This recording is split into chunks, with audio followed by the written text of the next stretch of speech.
How to save login info on TikTok. That's what I will show you in this video.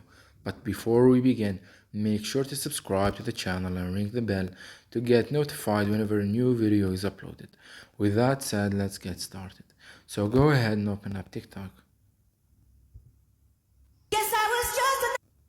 And once you do that, click on the profile icon at the bottom right. Then click on the three lines at the top right corner of your screen. Then click on settings and privacy. And here from the account section, click on security and login. And all the way down, the last option you see, it says save login info. And it has a toggle next to it that's turned off. So click on that toggle to turn it on. And once the toggle is turned on, it means that your login info has been saved. So that was it for this video. That's how you can save your login info on TikTok. If you have any questions, please leave them in the comment section down below.